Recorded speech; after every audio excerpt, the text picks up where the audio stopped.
اللہ اللہ اللہ اللہ اللہ۔ جب ہم قرآن لوگوں کے سامنے بیان کرائیں گے تو قرآن میں احکام کی دو قسمیں ہیں، ایک کا تعلق ہے عقیدے سے، ایک کا تعلق ہے عمل سے۔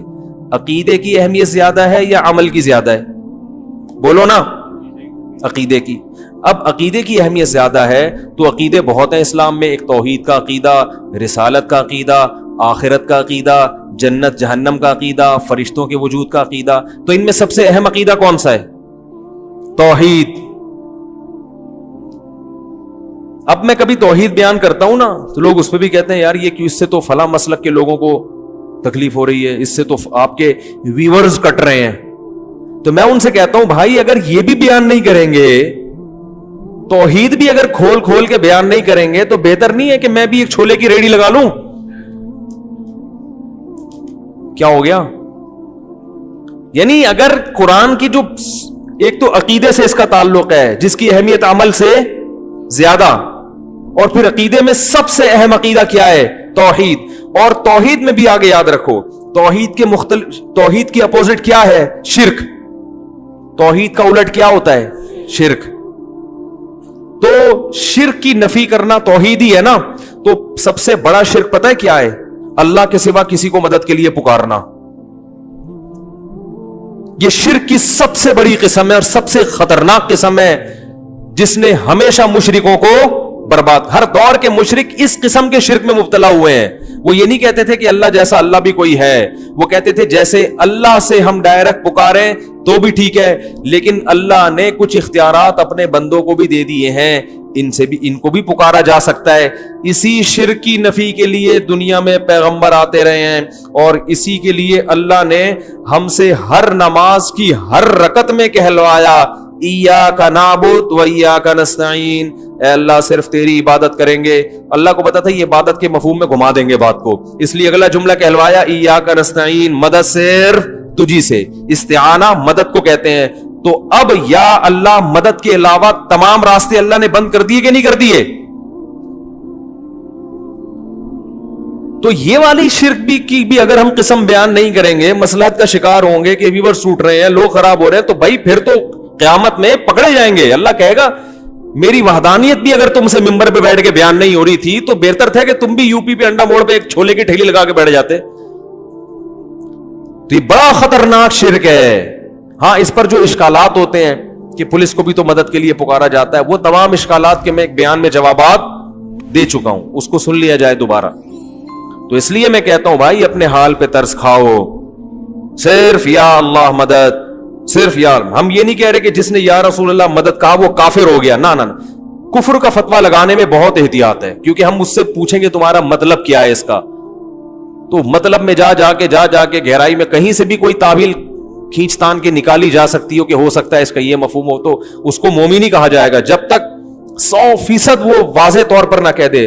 لیکن یہ جملہ بہت ڈینجرس ہے۔ کفر کا فتویٰ دنیا میں لگانے میں تو احتیاط ہے، مگر آخرت میں اللہ بھی احتیاط سے کام لے گا فتویٰ لگانے میں، ایسا نہیں ہے۔ وہ تو ہمارے لیے اللہ نے کہا ہے کہ تم دل کے حال نہیں جانتے، اللہ تو دلوں کا حال جانتا ہے، اللہ کو پتا ہے کون کس نیت سے کہہ رہا ہے۔ تو اس لیے میرے بھائی اپنے حال پہ ترس کھاؤ، اپنے مذہبی رہنماؤں کے کہنے پر توحید کا راستہ نہ چھوڑو۔ عیسائی بھی اپنے آپ کو توحید پرست کہتے ہیں کہ ہم ایک اللہ کو مانتے ہیں، مگر اللہ کو ان کی توحید قبول نہیں ہے۔ تو اگر آپ بھی یا اللہ مدد، یا رسول اللہ مدد، یا علی مدد، یا غوث آدم مدد، سارے اللہ کے علاوہ پتہ نہیں درجنوں لوگ ہیں، اور یا رسول اللہ انظر حالنا، اے نبی ہمارے حالت پر رحم کریں، اے نبی ہماری طرف دیکھ، یہیں سے بیٹھے بیٹھے پکار رہے ہیں نبی کو، اور یہ عقیدہ ہے کہ نبی صلی اللہ علیہ وسلم بنفس نفیس ہماری مدد کریں گے، یہیں سے بیٹھے ہوئے ہمارا کلام سن رہے ہیں، اور خود قبر میں سے ہوتے ہوئے ہماری مدد وہیں سے کر لیں گے، کیونکہ اللہ نے آپ کو اختیارات دے دیے۔ بھائی یہ شرک ہے، اللہ نے کسی کو کسی کی مدد کا اختیار نہیں دیا۔ ہاں وہ اختیارات جو اسباب کے دائرے میں آتے ہیں، اسباب کی جس کی کوئی سائنٹیفک لاجک ہو، جیسے پولیس کو مدد کے لیے پکارے تو موبائل آئے گی، اس طرح سے وہ لاجک ہے نا اس کی۔ ان لاجک جو مدد ہوتی ہے کہ جس میں کوئی ذرائع یا اسباب نہ ہو، یہ مدد صرف کون کر سکتا ہے؟ اللہ۔ اس کا اللہ نے کسی کو اختیار نہیں دیا۔ تو ہم نبی صلی اللہ علیہ وسلم کے بارے میں عقیدہ رکھتے ہیں تمام پیغمبروں کے سردار، بلکہ بعد از خدا بزرگ توئی قصہ مختصر، اللہ کے بعد نبی ہی کا مقام ہے، قصہ مختصر۔ شاعر نے کیسی پیاری بات، شاعر نے کہا تم نبی کی شان بیان کرتے ہو، کہہ رہے میں مختصر بات کر کے گل ویلے دی تے پھل موسم دا قصہ ہی ختم کر دیتا ہوں۔ بعد از خدا بزرگ توئی، اللہ کے بعد کون ہے؟ پیغمبر۔ جس کی بھی تعریف کی جائے نا، اس سے اونچا مقام کس کا ہے؟ نبی کا۔ پھر آپ کسی کی تعریف کریں، زمین آسمان کے قلابیں ملا دیں، وہ تعریف نبی کی تعریف نہیں ہوگی، نبی کا مقام اس سے اونچا ہوگا۔ سب سے اونچے کون ہے؟ نبی۔ لیکن اختیارات نہیں ہیں، بگڑی نہیں بنا سکتے کسی کی، کسی کو اولاد نہیں دے سکتے، کسی کو روزی نہیں پہنچا سکتے، کسی کی بگڑی نہیں بنا سکتے، اور چاند کے 2 ٹکڑے نہیں کر سکتے۔ لوگ کہتے ہیں چاند کے 2 ٹکڑے بھی تو نبی نے نہیں کیے، وہ اللہ نے کیے ہیں۔ نبی کو حکم تھا اشارہ کر دے میں ٹکڑے کر دوں گا، تبھی نبی سے مشرکین اور بھی معجزوں کا مطالبہ کرتے تھے، آپ یہ کریں آپ یہ کریں۔ نبی نے فرمایا کہ سبحان ربی هل كنت الا بشر رسولا، میں تو انسان ہوں بھائی، میں یہ نہیں کر سکتا کہ یوں اشارہ کروں نہریں جاری ہو جائیں، میرے میں اختیارات تھوڑی ہیں۔ تو اللہ نے کر دیے تھے ٹکڑے، اللہ نے مجھے حکم دیا تم آپ اشارہ کریں تو میں کر دوں گا۔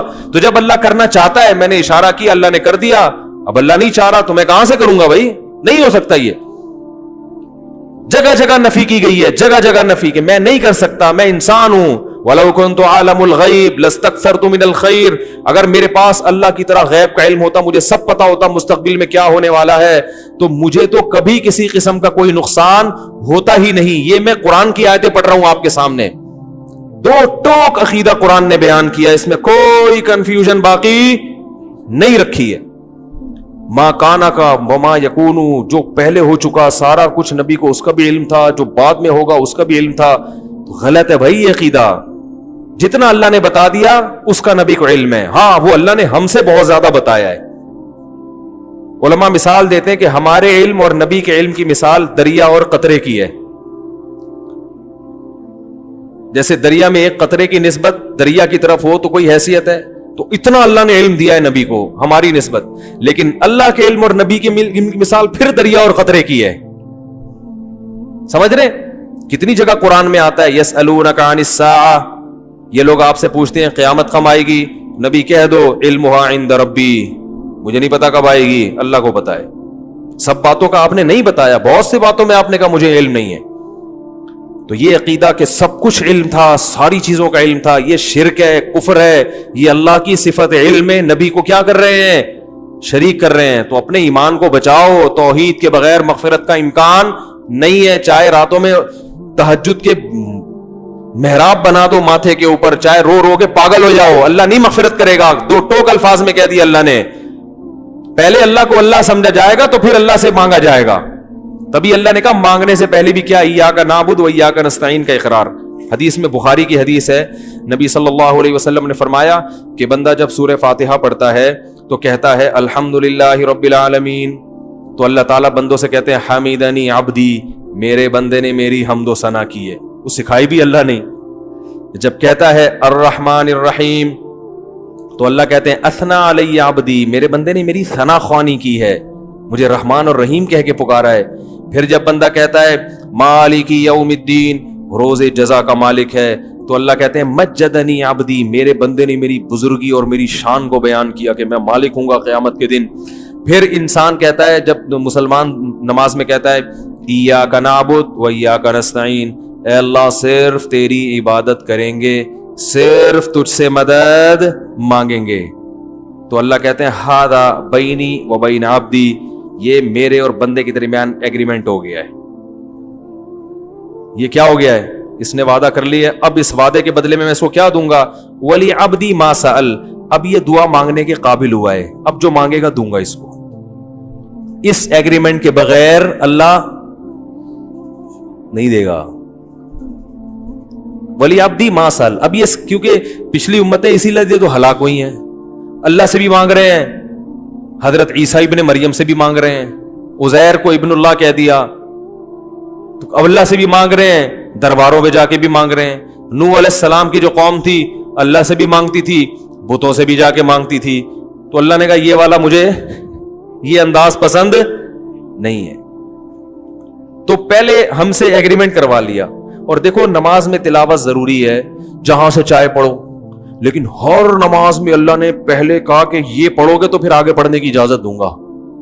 یہ پہلے ہر سورہ فاتحہ جتنی پڑھی جاتی ہے نا, اتنی کوئی سورت پڑھی نہیں جاتی ہے. ہر نماز میں, ہر رکعت میں, تراویح میں 20 رکعتوں میں ہم ہر دفعہ تھکتے نہیں ہیں. لوگ کہتے ہیں یار اب یہ تو سن لی ہے نا, بچپن سے سنتے آ رہے ہیں, آگے چلو. اللہ کہتے ہیں نا نا نا نا نا جب تک زبان سے یہ ایگریمنٹ نہیں کرے گا نا کہ تجھی سے مانگوں گا کسی اور سے نہیں, اس وقت آگے چلنے ہی نہیں دوں گا میں تجھے. 20 کیا 40 بھی پڑے گا تو ہر دفعہ یہی پڑھنا پڑے, پھر تہجد میں اٹھے گا پھر یہی پڑھنا پڑے, فجر کی 2 سنتیں میں پھر یہی ایگریمنٹ, مرتے دم تک یہ ایگریمنٹ تجھ سے کرواتا رہوں گا. اور ہم نماز کے سلام کے بعد اسی ایگریمنٹ کی دھجیاں اڑانا شروع کر دیں, کتنی بڑی اللہ کے غضب کو دعوت دینے والی بات ہے. تو حدیث میں آتا ہے, بخاری کی حدیث, نبی نے فرمایا کہ انسان جب کہتا ہے اللہ تیری عبادت تجھ سے مدد, تو نبی نے فرمایا اللہ فرشتوں سے کہتے ہیں ولی عبدی ما سل, اب مانگ.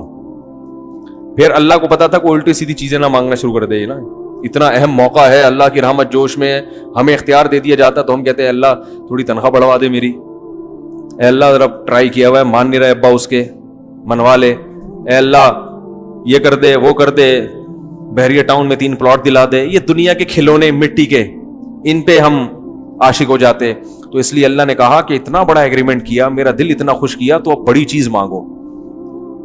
کیا اہدنا الصراط المستقیم, سیدھے راستے پہ چلا دے. سیدھے راستے پہ چل گئے تو بحریہ ٹاؤن میں پلاٹ نہ ملے تو بھی جنت, مل جائے تو بھی جنت, ہو جائے وہاں تو بھی جنت, نہیں ہو ہے بھائی کنوارے ہی مر جاؤ تو بھی کیا ہے, بیماری میں چلے گئے تو بھی جنت, صحت کے ساتھ, کیونکہ جانا تو ہے. بحریہ ٹاؤن کا مالک بھی جائے گا ایک دن, بیچارے کا جنازہ بھی اٹھے گا. لوگ آج بحریہ ٹاؤن میں 2-4 پلاٹ ہوں, ہر ایک کو پتا ہے میرے بھی ہیں, اور جس کے نہیں ہو تو وہ یہی غم میں کھا رہے یار میرا ایک بھی نہیں ہے, اس کو یہی غم کھائے جا رہا ہے. تو اللہ کے بندو 10-15-20 سال کے بعد ختم. جن لوگوں کے پلاٹ ہیں نا ان میں سے کوئی بھی زندہ نہیں ہوگا. جو مالک ہے نا, اونر ہے, اسی کا جنازہ ہوگا. لوگ کندھا لے کے کندھا دیتے ہوئے جا رہے ہوں گے, کلمہ پڑھتے ہوئے جا رہے ہوں گے, اور زمین میں دفن کر کے مٹی پھینک کے آ جائیں گے, اور پھر وارثون میں جھگڑا شروع ہو جائے گا, یہ میرا ہے, یہ میرا ہے, یہ فلاں کا ہے, یہ اس کا ہے. لوگ آ کے پھر وہ وارث سمجھ رہے ہوں گے ہم جیسے ہمیشہ رہیں گے. پھر تھوڑے دنوں کے بعد انہی وارث میں سے ایک اسی طرح پتلی گلی سے نکلنا شروع. آج اس کا پھر 100-200 سال کے بعد بھول جائیں گے اصل اونر کون تھا. اسکول میں پڑھایا جائے گا, ایک دفعہ کا ذکر ہے کہ ایک شخص کے دل میں خیال آیا, once upon a time there was a man, جس نے یہ he planned, شعر ہو گیا کہ نہیں ہو گیا, there was a man he planned, اس نے یہ پلان بنایا کہ جناب ایک بحریہ ٹاؤن میں اس طرح کرنا چاہیے, اور پھر آج یہ اسی کی کاوشوں کا نتیجہ ہے. once upon a time, تو یہ سب once upon a time بن جائے گا نا, ایک دفعہ کا ذکر ہے. تو ایسے ہی ہوتے ہوتے ہوتے سارے جا رہے ہیں. تو اس لیے اللہ نے کہا بھائی فوکس کس چیز کو کرو, اہدنا الصراط المستقیم, اے اللہ سیدھے راستے پہ چلا دے. جو انعام یافتہ لوگوں کا راستہ ہے, پیغمبروں کا راستہ, صدیقین, شہداء, صالحین کا راستہ, ان لوگوں کے راستے پر چلا, مائیکل جیکسن کے راستے پہ نہیں چلا, فنکاروں اداکاروں کے راستے پہ نہیں چلا. وہ لوگ جن کی زندگی پوری انٹرٹینمنٹ کے علاوہ کوئی مقصد ہی نہیں ہے ان کا, شراب, کباب, زنا, عیاشی, موسیقی, ان لوگوں کا نہیں, پیغمبروں والا راستہ چاہیے. تو اس لیے توحید کے معاملے میں اللہ بہت حساس ہے.